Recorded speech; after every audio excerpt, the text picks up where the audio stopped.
Hey guys, what's up? You got Jose here, and today I want to talk about my E3 Wishlist 2018 Hopes and Dreams edition. And what I mean by that is I want to talk about games that I want personally. This isn't a prediction video or anything like that. This is literally just what I want to be that E3 and what I would like to be announced in order for it to be a perfect E3. Will it actually happen? Absolutely not. Not all these things will happen. In fact, I'm pretty sure most of it won't. But one can hope and dream, and that's the whole point of this video. Now, the first game to kick off this list would be a sequel to the 2016 game Doom.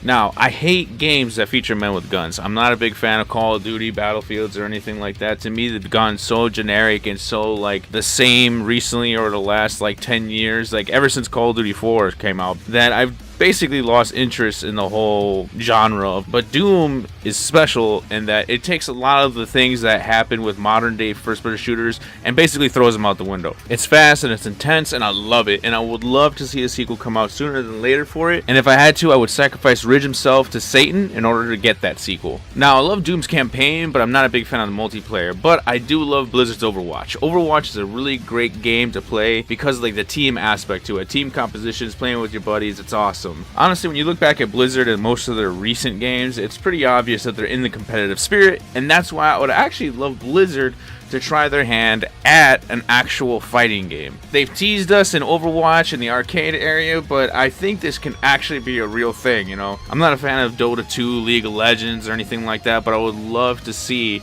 a fighting game featuring characters from StarCraft or Overwatch or even Warcraft or whatever. And being able to play as Doomfist in an actual fighting game would be pretty badass as well. I wouldn't mind if they made a Yu-Gi-Oh game that has every single card in it. Capcom has been a company that has been very mixed reaction recently because of what happened with Street Fighter V and Marvel's Capcom Infinite, but I would definitely like to see Capcom try again and not just give up on the genre. But a sequel that I'd like to see from them is definitely either Capcom vs SNK 3 or just another Capcom Fighting All-Stars or Fighting Jam, whichever version you prefer. But except make it good this time. But either way, what I prefer to Capcom do, and I'm pretty sure I might be in the vocal minority here, but I do want them to actually work on something that's 2D based, and I don't mean just gameplay, I mean 2D sprites. I like the sprites back from Third Strike and CVS 2. I think they're really incredible, and I feel like there's still room for that type of art style in modern gaming. I mean, just look at Blaze Blue Cross Tag Battle, whatever the hell that shit's called.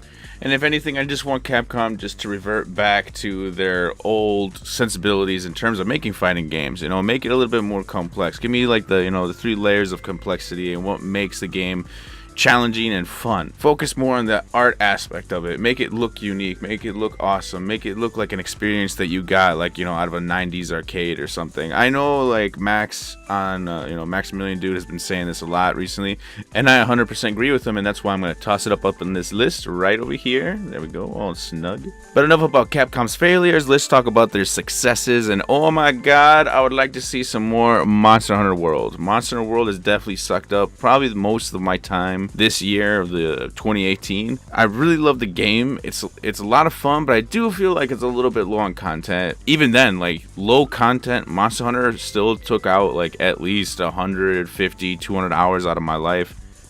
And that's saying a lot if you played any of the older Monster Hunters, because there was at least I believe 80 different monsters, large monsters you can hunt on the 3DS versions, and I want them to bring a lot of that into World. And I know there's going to be a PC version coming out later this year. I hope they talk about that. I hope they talk about a nice massive update just to the base game that's going to be on console and PC.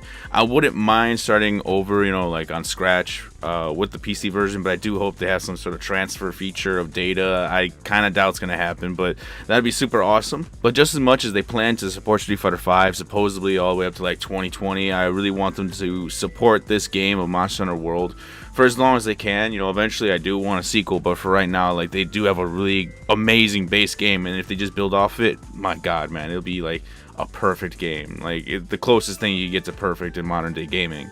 But enough of these subpar bullshit third-party games, those don't matter. What we gotta talk about is first-party games. We gotta get into those console wars. That's what we're here for. That's what gets the views, right? So the first one I'm gonna talk about is because the one I really don't give too much shits about is probably gonna be PlayStation with PlayStation All-Stars. Yeah, I know, what the fuck is PlayStation All-Stars? Is it that bullshit ass, rip off Super Smash Brothers? And you would be 100% correct, but guess what?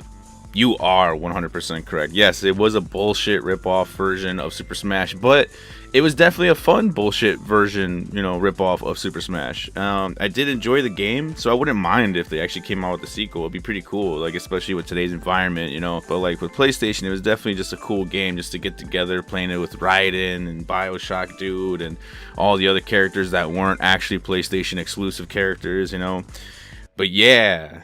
Bring back the real hero, Parappa the Rapper. So moving on from that, I would like to talk about Xbox. Wait, what? It's so quick? There's no other PlayStation games I really care about? Nope, don't really care too much about anything else coming out of PlayStation. We already got The Last of Us, we got God of War and all that, and I'm not really intrigued by those games anyway. So moving on, this is my wish list, not yours. We need a brand new Killer Instinct.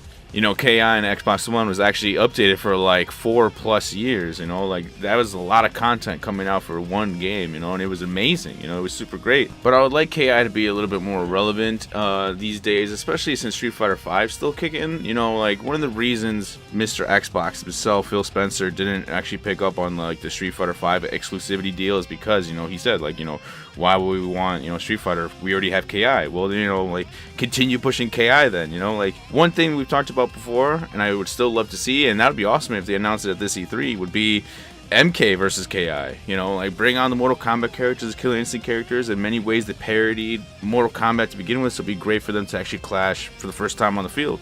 I think that would be super cool, especially since, there have been references to Mortal Kombat and KI before, in past tweets and whatnot from Ed Boon. So it would definitely be cool to see that take place on stage at Microsoft's E3.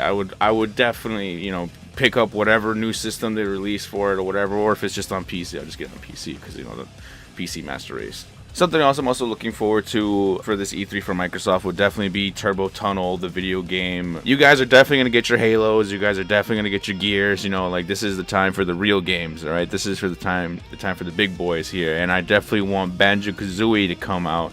Now, something that is very important to me wouldn't be like, the people at Rare, quote unquote Rare, what's left of Rare. And I don't want the new people, worked on the ukulele shit, I don't want them working on it. But like if Insomniac could like work on like a Banjo-Kazooie game, I feel like they still know how to make great games. They did work on Sunset Overdrive before for Microsoft, so like I definitely think there's like opportunity there, especially since, like these guys have such storied history with releasing, great platformer type games. I mean, even like the new Spider-Man coming out, like it looks awesome. So that would be super cool. And yeah, no men with guns. All right, now it's time to graduate into the most important list of games that could come out of E3, because these games you can only get on this type of experience. I mean, you could stream, PlayStation Now stuff like on various like types of systems and TVs and all that. You could play Xbox games on your PC and all that, but you can't play Nintendo games anywhere else, legally at least, on a certified Nintendo console known as the Switch. Now, the first game I'm really concerned with, and I really want to know how they're going to handle it, is Pokemon. Like Pokemon has always been a big part of my life. I remember way back in the day collecting cards on the school playground, playing the video games, transferring Pokemon over to the link cable. Then suddenly like disconnect and you lose a Pokemon. You're like, what the fuck, man? Like I worked really hard on that Pokemon and now this dude won't give me his Pokemon because my Pokemon didn't transfer over properly and all this bullshit. But the point is, what I want to talk about is the fact that I really hope it's like an open world type game. I hope it's like Skyrim or something, or more like to Nintendo's level, something like of Breath of the Wild. Breath of the Wild was a huge open world, there was lots of things to do. Yeah, like it's not the perfect world, but it's definitely a cool idea of like, dude, take something like that and then put Pokemon in it, and you instantly, it's like, damn, sign me up, man, sign me up. There's been a lot of rumors going around that it's gonna be a remake of like Pokemon Red, Blue, Green, Yellow, all that, but you get to choose to start off with either like Eevee or Pikachu, and I think that's fine. Like I'm completely cool with that. I just hope that they do it right, they do it with justice. They don't just bring over, Pokemon Red with shinier, brighter graphics or something like that. I want like all new, redone things, all new assets, blah blah blah. I don't know how long they've been developing this for, but I know Nintendo has money and they better be spending it on this game. Star Fox with no motion controls. Thank you very much. Smash is obviously something I'm definitely looking forward to, but I would like to see my wish list, you know, the characters I want to appear. Like, they're, you know, we made videos about it before, so you could definitely check those out. But honestly, if they announced Banjo, like, holy fuck, that would be awesome. You know, we've talked about it before, you know, Phil Spencer's totally down, you know, willing to let Nintendo use Banjo, and if Nintendo announces it, that would definitely be the cream of the crop. You cannot get any higher. You know, even if they release Half-Life, you know, 3, even if they release Final Fantasy 7 remake on that day, you know, you can't beat it. Banjo defeats all, you know, ace in the hole. You know, this is the holy hand grenade of all weaponry that you have in the arsenal of video gamedom. Because come on, man, no matter what happens, the fact is that if Microsoft and Nintendo could play nice on stage and be like, hey man, let's share characters and give players a really cool experience that we could share amongst each other and resolve these fanboy wars, and to look past all that and view ourselves as gamers and people who just want to have fun, then there you go, man. Mission complete. Gaming can get no further than that. Oh shit, yes it came with F-Zero! You got boost power! Come on, Captain Falcon, lap over these fucking Xbox fanboys and these PlayStation ponies. Yeah, the final lap! Bitch, get in or get out!